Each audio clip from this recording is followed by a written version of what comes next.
बरसात की एक ठंडी शाम थी। पूरा शहर पानी में भीग रहा था। सड़क किनारे एक छोटा सा समोसे का ठेला खड़ा था, जिस पर टेढ़े मेढ़े अक्षरों में लिखा था 10 रुपए के समोसे। लेकिन हैरानी की बात यह थी कि उस बूढ़े आदमी के समोसे पूरे शहर में सबसे मशहूर थे। लोग दूर दूर से आते सिर्फ उसके हाथ के समोसे खाने। पर कोई नहीं जानता था कि वो बूढ़ा आदमी हर रात दुकान बंद होने के बाद रोता क्यों था, और आखिर क्यों वो हर गरीब बच्चे को मुफ्त में समोसा दे देता था। फिर एक दिन एक अमीर लड़का उसकी दुकान पर आया और उसने गुस्से में वो बात कह दी जिसने बूढ़े आदमी की जिंदगी बदल दी। शहर के पुराने बाजार में एक बूढ़ा आदमी रहता था। नाम था श्यामलाल। सफेद बाल, कमजोर शरीर, लेकिन चेहरे पर हमेशा मुस्कान। वो रोज सुबह 5 बजे उठता, आलू उबालता, मसाले पीसता और अपने छोटे से ठेले पर समोसे बनाता। उसकी दुकान का एक ही नियम था, हर समोसा सिर्फ 10 रुपए।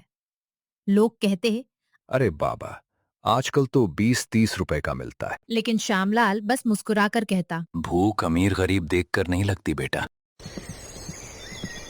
एक दिन बारिश में भीगा हुआ करीब 10 साल का लड़का दुकान के सामने खड़ा था।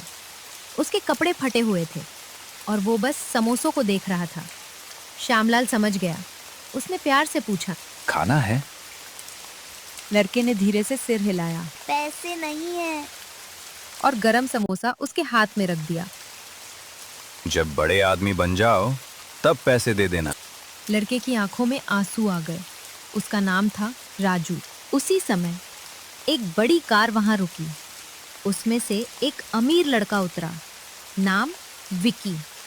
उसने महंगे कपड़े पहने थे। अरे, भिखारियों को भी अब फ्री में खिलाया जा रहा है। सब दोस्त हंसने लगे। राजू शर्म से नीचे देखने लगा, लेकिन श्यामलाल गंभीर हो गया।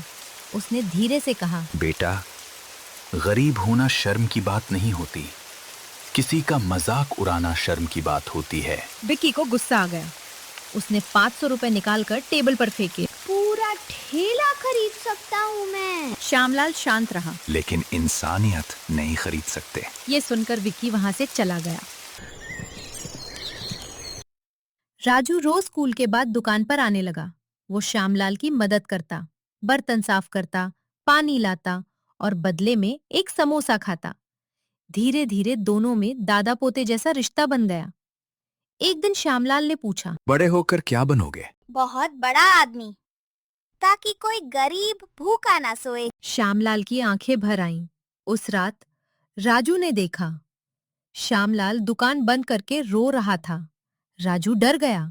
क्या हुआ बाबा? श्यामलाल ने कांपती आवाज में कहा। आज से 20 साल पहले मेरा भी एक बेटा था। राजू चौंक गया। श्यामलाल बोला, एक दिन वो भूखा था, लेकिन मेरे पास उसे खिलाने के पैसे नहीं थे। वो बीमार पड़ा और हमेशा के लिए चला गया। राजू की आंखों से आंसू निकल पड़े। श्यामलाल बोला, उस दिन मैंने कसम खाई थी कि मेरे सामने कोई बच्चा भूखा नहीं रहेगा। कुछ दिनों बाद विक्की के पिता का बिजनेस डूब गया। घर बिक गया, कार चली गई, दोस्त भी छोड़कर चले गए। अब विक्की के पास खाने तक के पैसे नहीं थे। एक दिन भूखा प्यासा वो उसी समोसे वाले ठेले के सामने आकर खड़ा हो गया। उसकी आंखें नीचे थीं। उसे अपनी पुरानी बातें याद आ रही थीं।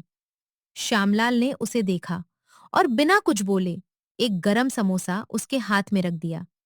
विक्की हैरान रह गया। मैंने आपका मजाक उड़ाया था। श्यामलाल मुस्कुराया। भूख के समय पुरानी बातें याद नहीं रखनी चाहिए बेटा। विक्की रो पड़ा। अब राजू और विक्की दोनों दुकान पर मदद करने लगे। एक गरीब था, दूसरा कभी अमीर था, लेकिन भूख ने दोनों को बराबर बना दिया था।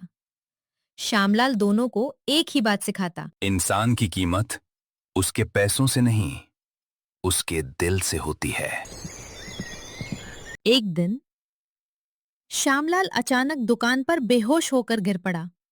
राजू और विक्की उसे अस्पताल ले गए। डॉक्टर ने कहा, इनकी हालत बहुत खराब है। वादा करो, ये 10 रुपए वाले समोसे कभी बंद नहीं होंगे। राजू रोते हुए बोला, मैं वादा करता हूँ बाबा, श्यामलाल मुस्कुराया और हमेशा के लिए आंखें बंद कर लीं। समय बीत गया। अब उसी जगह एक बड़ी दुकान थी। बोर्ड पर लिखा था, श्यामलाल समोसा सेंटर, हर समोसा 10 रुपए। पूरा शहर वहां आता था। दुकान चलाने वाला कोई और नहीं बल्कि बड़ा हो चुका राजू था। उसके साथ विकी भी था। और सबसे खास बात, हर गरीब बच्चे को आज भी वहां फ्री में समोसा मिलता था। दुकान की दीवार पर श्यामलाल की फोटो लगी थी, जिसके नीचे लिखा था, भूख का कोई धर्म या अमीरी नहीं होती।